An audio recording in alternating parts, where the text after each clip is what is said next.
जय श्री राम मित्रों।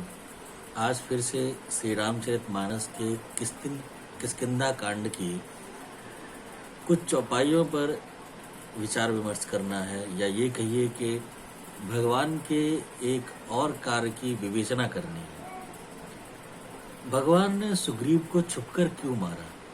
कई बार मन में ऐसे प्रश्न उनके भी आते हैं जो नित्य निरंतर सुंदर कांड का या रामचरितमानस का पाठ करते रहते हैं। उनको भी कभी कभी लगता है कि भगवान ने सुग्रीव की सहायता करने के लिए बाली को छुपकर क्यों मारा?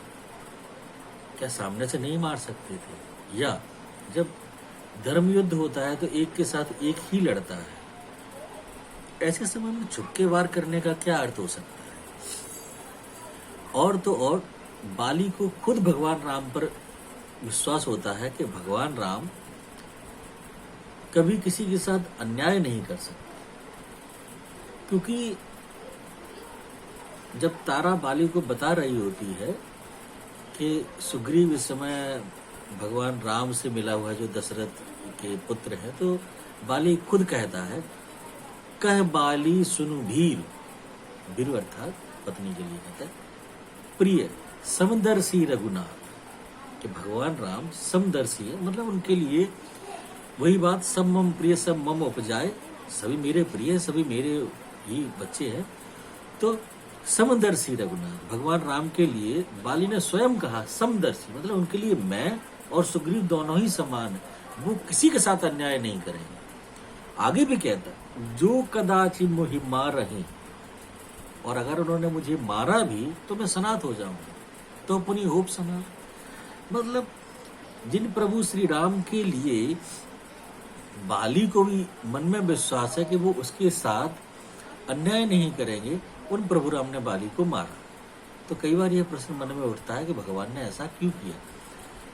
भगवान ने ऐसा किया उसका कारण जब बाली ने स्वयं पूछा कि सुग्रीव पूछता है, सुग्रीव जी की जब सहायता करने के लिए बाली भगवान राम से पूछते हैं कि धर्म हेतु, हे प्रभु श्री राम, आप धर्म की रक्षा के लिए अवतरित हुए, धर्म हेतु अवतरेउ गुसाई, धर्म हेतु अवतरेउ गुसाई और मारहु मोई ब्याद की नाई, मतलब ब्याद जो होता है छुपके वार करता है।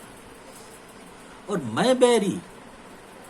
मैं बैरी सुग्रीव प्यारा, अवगुण कवन नाथ मोहि मारा। जब उसने ये पूछा प्रभु श्री राम से कि मैं बैरी कैसे हो गया और सुग्रीव प्रिय कैसे हो गया, और प्रभु मेरा अवगुण तो बताओ क्या है? आप जानते हैं अवगुण क्या था? बहुत से विद्वानों ने कभी नहीं बताया होगा कि अवगुण क्या था। ये श्री रामचरितमानस में ही बताया गया। भगवान राम कहते हैं, अनुज बधु भगनी सुत नारी, मतलब अनुज बधु यानी छोटे भाई की पत्नी, भगनी यानी बहन, बेटे की यानी बेटे की पत्नी, ये तीन जो हैं वो सुनुसट कन्या समयचर, यानी स्वयं की पुत्री के समान ही होती है। यानी ये चार जो है, छोटे भाई की पत्नी, अपने बेटे की पत्नी और छोटी बहन, ये और अपनी पुत्री, ये चारों समान है। इन्हीं को दृष्टि बिलोक ही जोई, ताही बधे कछु पाप ना हो। भगवान ने बधे शब्द लगाया। बध मतलब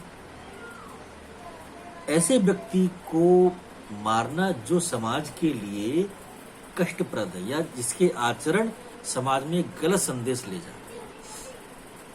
तुलसीदास जी यहाँ पर हते भी लगा सकते थे, ताही हते कछु पाप ना हो, लेकिन नहीं, उन्होंने वधे शब्द लगाया। वधे शब्द का प्रयोजन ही यही है कि जो भी व्यक्ति कुकर्म करता है या पाप करता है, उसको दंड देना राजा का कर्तव्य है, और भगवान राम समस्त ब्रह्मांड के तीनों लोकों के राजा हैं, इसलिए उनके द्वारा बाली का वध हुआ है, न कि हत्या हुई है।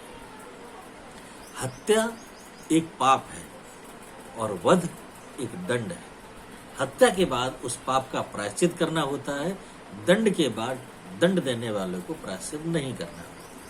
बस इतना ही सार है। जय श्री राम।